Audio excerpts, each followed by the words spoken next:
Morning, everybody.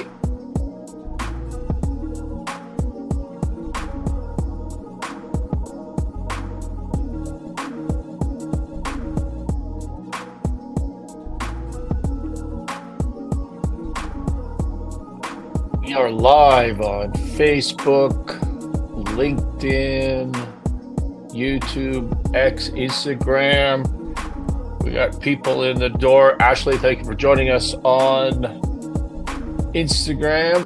Let's put Ion on pause here.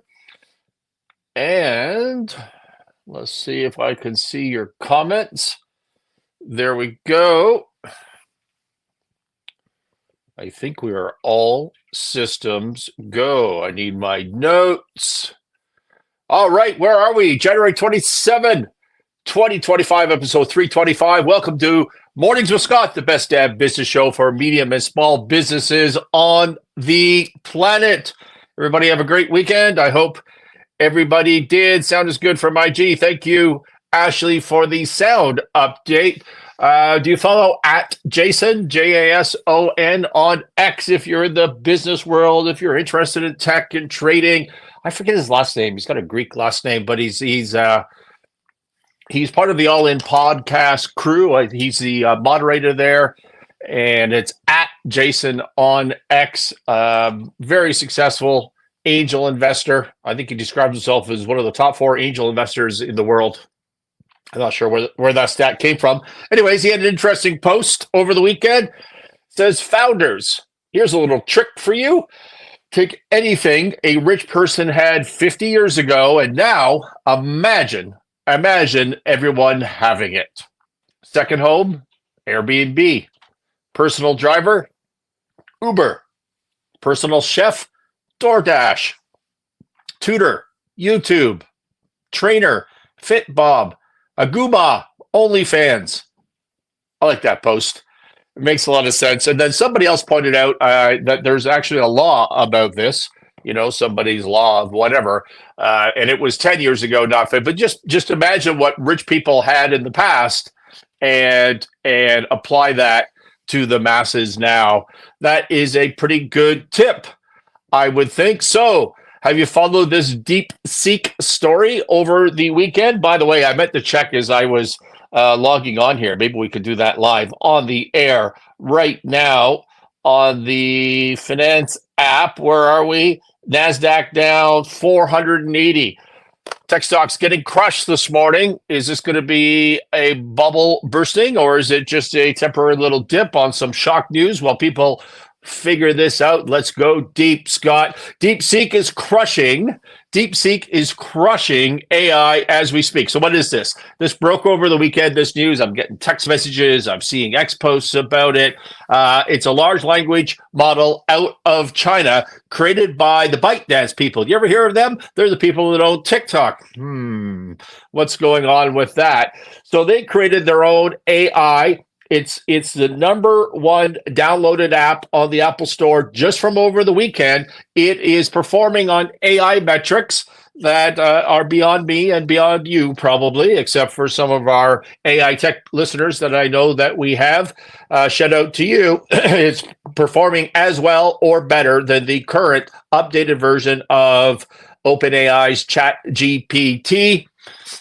It is open source code. You know why OpenAI, the makers of ChatGPT, do you know why it was called OpenAI when it was invested in by Elon Musk? Because it was supposed to be open source, and then someone, maybe their leader in Microsoft decided, hey, if we just keep this to ourselves, maybe we don't have to open source this thing and we could become multi-billionaires yet again, Mr. Sam Altman. And so, but this one is open source. Number 1 app in the App Store, as I said over the weekend. Now, here's the trick. Training costs. You remember how it took ChatGPT? We're all blown away by how cool this was. It took them 4 or 5 years, billions and billions of dollars. Well, ByteDance there's this thing that outperforms the ChatGPT model. They did it for $5 million in 3 months, they claim. $5 million, 3 months. does not use these NVIDIA super chips. They're using chips that are 2-3 generations old and much less money and way less of them. Costs always be broke. Costs are always lower in the and it does not need the hardware. It does not need the hardware that is needed by OpenAI and others to make their large language model work. So what does that? They're totally using NVIDIA. They are, but they're using 2-3 generations old. Now, do you believe this story? I'm not sure that I believe this story, except it's open source, except they are selling the AI to consumers at like pennies on the dollar compared to ChatGPT and other particular models. So there is some debate for sure. Do we trust the Chinese? Is this real? This is ByteDance in particular, the owners of TikTok. That's not really a great track record, but if it is, but the Nasdaq's getting hammered this morning. The tech bubble is bursting this morning, and maybe it'll recover. Maybe people say, this is kind of BS, but I don't know. Always Be Broke says, I can't wait to give them my credit card number. The Nasdaq is getting beat up, and if this is true, here's the issue: we don't need these hundreds of thousands of brand new chips at NVIDIA to make the AI work. That would just be gone. And NVIDIA, as a result, would be grossly overvalued. What about these billions and billions and billions of dollars to be invested into data centers? Not necessary. Was it last week? It feels like a year ago, but was it last week that Trump announced a half a trillion dollar investment by Oracle and SoftBank and who else? I forget who. Oh, and by Sam Altman's company, OpenAI, into data centers. Wouldn't be necessary if this is true. What about all the energy suppliers, the nuclear plants, and we're going to increase the grid tenfold to service all these data centers? Wouldn't be necessary. This is chaos. But I caution you, we don't know if this is true. We absolutely do not know if this is true. And honestly, in trading hours, if we forget about the weekend, this story is like 3 hours old. So it's brand new. It's hot off the press. Keep an eye on it. Markets are reacting negatively this morning, and this is the exact type of thing that can have collateral damage. We can just feel this throughout the economy.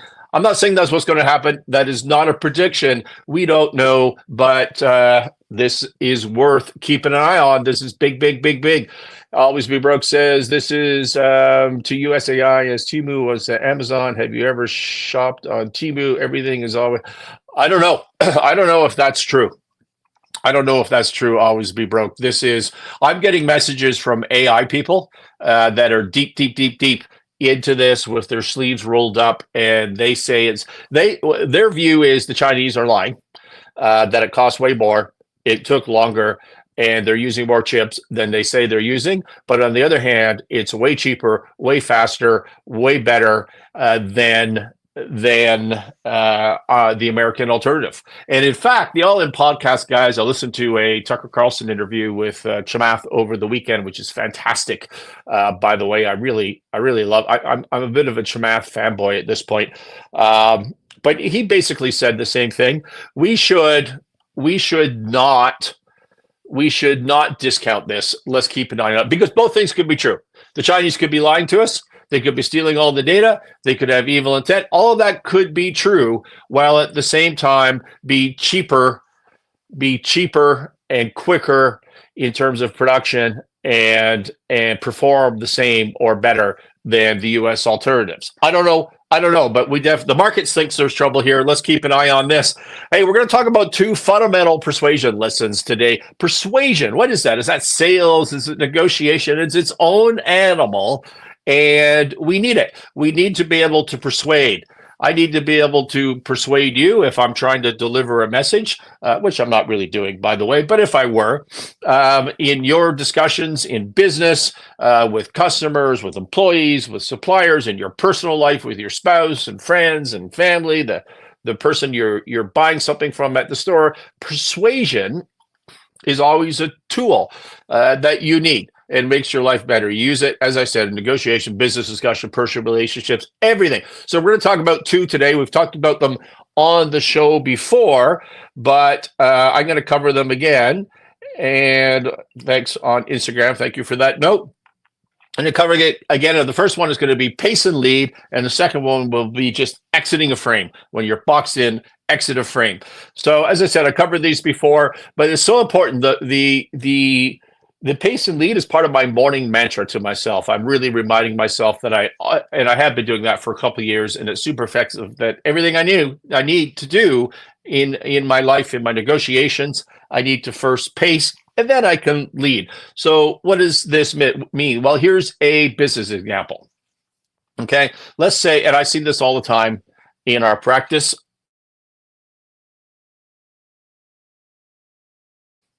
Sorry about that. I see this all the time in our practice. So you're a business owner, you're a borrower, and you're summoned to the bank because things aren't going well. And you sit down in front of the banker, and this is the big bad banker, so you're a little nervous, and you're all ready to go. And the banker starts politely asking you questions, right?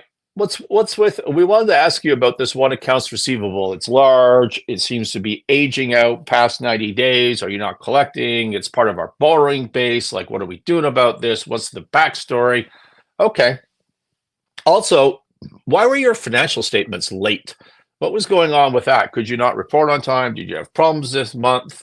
Why is your revenue declining? Things don't seem to be going well the last couple of quarters. Why did your CFO leave? What's going on there? I mean, it's a turnover.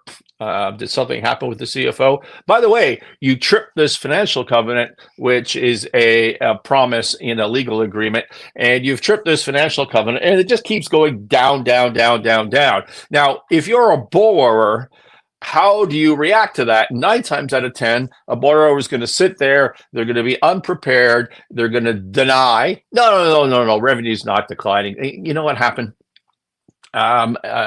There's U.S. tariff threats, and people aren't buying, but I've got this backlog of orders, and they'll be coming through. And so that's not really an issue. Oh, yeah, that one customer with the receivable problem, we'll deal with that. They're just not paying right now. Everybody was on holidays, and right. And so you just have an excuse, you deny, and you fight back, and it's a mistake. It's a mistake because that is specifically not pacing. It's debating. Pacing is about energy. It's not about negotiation. It's about meeting your audience, your counterparty, where their energy is. And that's an entirely different situation than negotiating. So you need to get out in front of it. Well, how would that same meeting go with the banker if you walked in and you sat down and you immediately said, I am so happy that you, before the banker even talks, I'm so happy you called this meeting.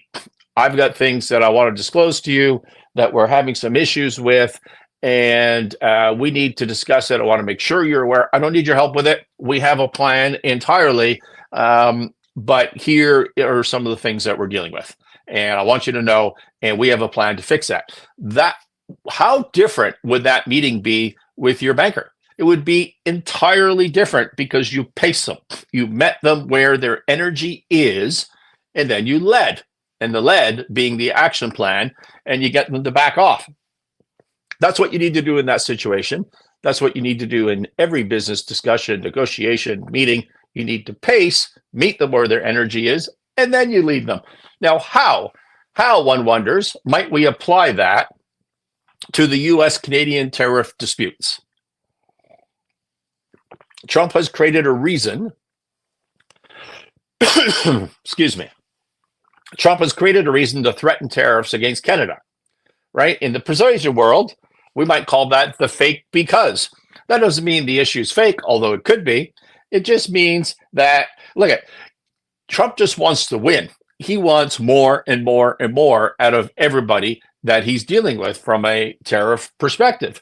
And so, but he can't say that, like, I just want more. That's not a very good argument. So he makes up a fake because. And in this case, it is the unfairness of Canadian border control and a bunch of migrants moving south. The facts of the matter That's the because. And so therefore we're going to tariff Canada until they fix their border. It doesn't matter what the facts are. It doesn't matter that more drugs, more people, more guns are heading north than they are south. That doesn't matter. What matters is the energy of the situation that has been created. Now, what is a pace and lead response to this fake because? I need you to think about that, right? Is it denial? Is it, you're ridiculous, we're getting more drugs into Canada than we're sending down to the US. All these guns are coming up into Canada. They're illegal guns. We don't like guns. They're used for crime, these guns. Is that the right way to deal with this? Is that pacing leading? How about, you know what? US, President Trump, we have the longest unprotected border in the world. And if we're not doing our part, we take that seriously and we are going to fix it. That is a commitment. Why? Not because we're being bullied, not because we're being threatened with tariffs. We're doing it because we're good neighbors. We are Canadians, and that's what Canadians do. We are good neighbors. If our hedge is growing out of control and it's interfering with your property, and you tell us, because we didn't realize that, we're going to go trim the hedge. That's what neighbors do. That's what Canadians do. We will fix the problem because we are Canadians and we're good neighbors. And then you outline a plan. You invite them to participate in the plan. And what does that do? Does that solve the tariff problem? No. Remember, it's a fake because. Doesn't mean the issue's fake. It means the excuse is not the real excuse. The real excuse is he wants more, more, more. That's the negotiation. But, so it doesn't fix that problem. But what it does is it sucks the energy out of the fake because. That's why you pace. You suck the energy out of the fake because. And with that done, the retaliatory tariffs that Canada puts on the US have much more punch because there is no reason in the US for these tariffs anymore. All the energy has been sucked out of the so-called reason. What was the point of all of this to begin with? Someone might be asking themselves when they can't buy lumber to build their homes in the Carolinas. Right? That's what you want to do. You want to pace to suck the energy, meet them where the energy is, suck it out. And this applies in your business. It applies in your personal life. It applies in everything that you do for persuasion purposes. The second thing, just checking my IG comments here. The second thing we're going to talk about is to exit the frame. What the hell does that mean? Have you ever heard the story from media training? Hey, let's just pretend. Imagine you're running for office. You're running for office, and a reporter comes up to you and says, hey, always be broke. Have you stopped beating your wife? You ever heard that story? It's a famous anecdote. Because what is the trick of that question? Well, there is no right answer. You can't say, yes, I've stopped beating my wife, right? That means you beat your wife before. You don't want to communicate that. You can't say, no, I haven't stopped. That means you're still beating your wife. That's not good.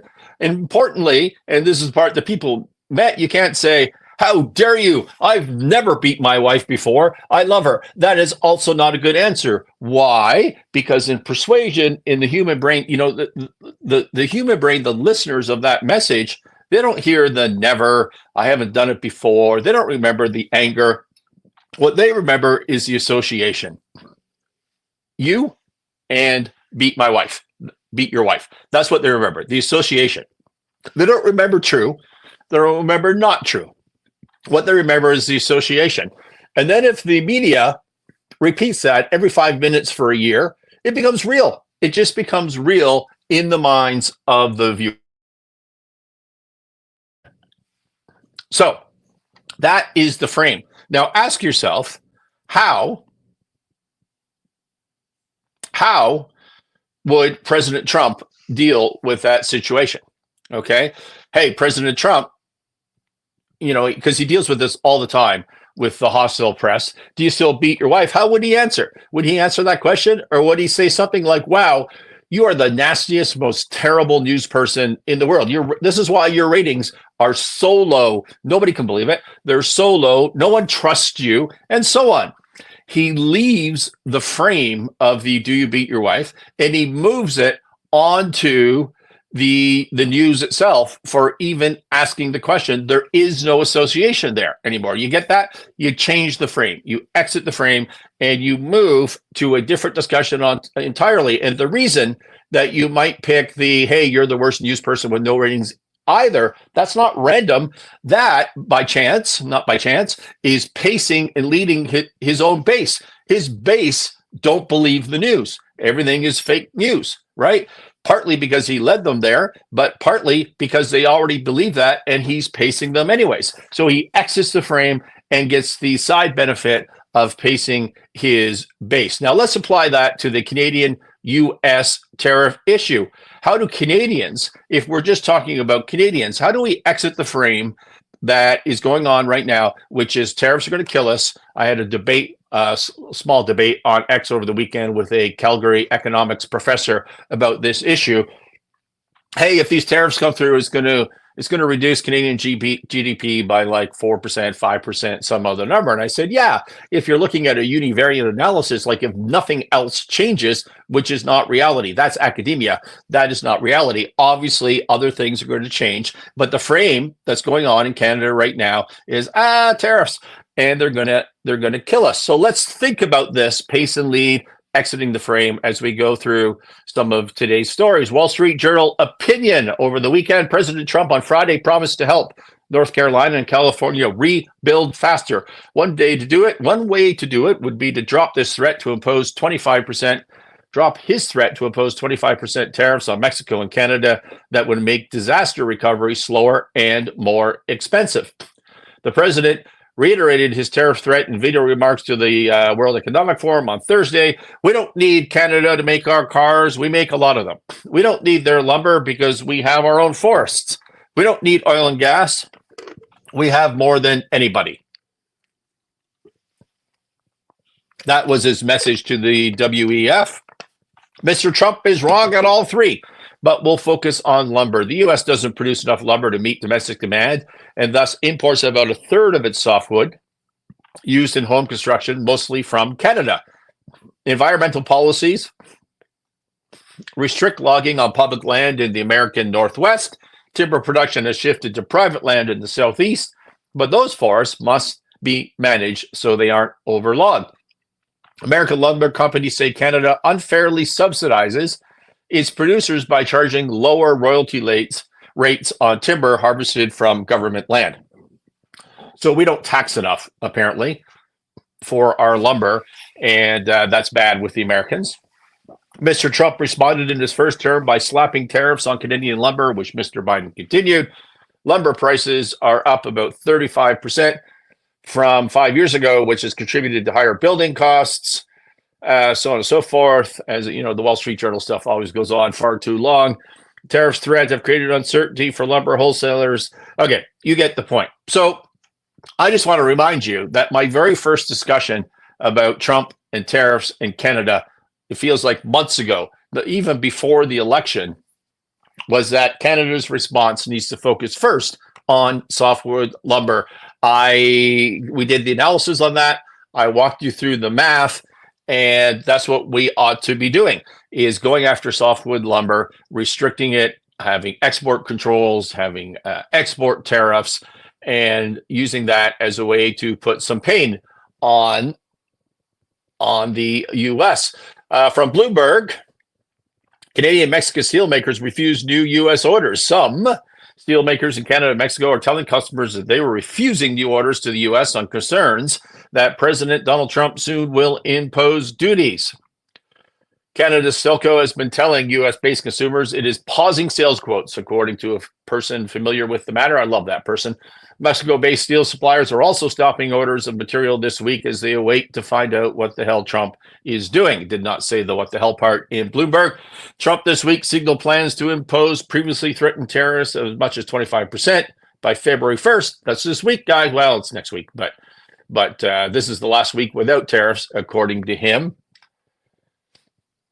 And Irving is going to be pissed. I'm not sure what that means, always be broke.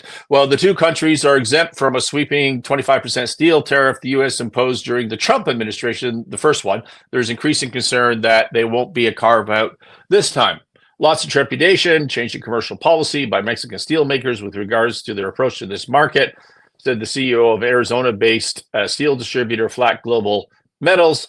They're off balance because of this. They've gone from concern to unconcerned to concern again. Exactly. I'm feeling that myself. Do you feel that? You're just like, it's going to be terrible. It's going to be fine. It's going to be terrible. It's going to be fine. Well, this article from Bloomberg goes on, but here's the point. There is chaos in international trade right now. Chaos in international trade.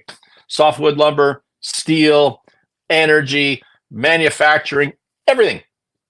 I was writing a CIM over the weekend. JD Irving is the largest softwood lumber. Oh, are they? I didn't know that. Thank you for that. Always be broke. I don't think it's a big enough industry that we couldn't export tariff or restrict that and compensate the people involved all at the same time. I think that would be a win-win when you go through the math. I was writing a CIM, confidential information memorandum, over the weekend. If you're pitching a deal on your company for financing, for investment, and you have a narrative to tell, do not do that in a PowerPoint deck. You can't. You need to use words and actually write a story. And so that's what we do with CIMs. You can see that in my, there's a live coaching session. I don't remember when, but in 2024 sometime, on the YouTube channel. You can look up the Winning Momentum podcast, and you will see on there actually me coaching somebody how to write a confidential information memorandum. I lost touch with that guy. I don't know what he ever did about it, but you will get the right way to write one of those. So I was reviewing one over the weekend for a client going on right now. We'll be going to market in February with him for some senior financing. And I was wondering to myself, what is the tariff impact on our projections here? What is a lender going to ask me when I'm pitching this deal about the tariff impact? It's something we need to deal with. I don't know the answers yet, but I'm working on it this week. There is tremendous uncertainty. There is chaos. And where there is chaos, we all know, it's not just a saying, there is opportunity. What is the opportunity? It is a chance for Canadians to exit the frame. Just to change, like, we don't need to be talking about the negativity of tariffs on the Canadian economy, even if it's true. What we need to do is exit that losing frame and to find a new frame that makes some sense. I was posting back and forth, messaging back and forth with a candidate from Vancouver for the next federal election in Canada who seems to have signed up with the People's Party of Canada, the Maxime Bernier. Think of it as, for my US viewers, as a liberal party. Sorry, not a liberal party, a libertarian party. Sorry, Maxime. And he's joined up for this. And I don't know this person at all, but we were just messaging back and forth, and he certainly was respectful. And so at one point I said to him, now you're running for office, so lead, present a blueprint for the Canadian-US relationship. We need to eliminate internal trade barriers. We need to add more value to our resources and stop giving them away unprocessed. We need to diversify our trade risk and use that diversification as part of the US negotiation. That means repairing the Chinese.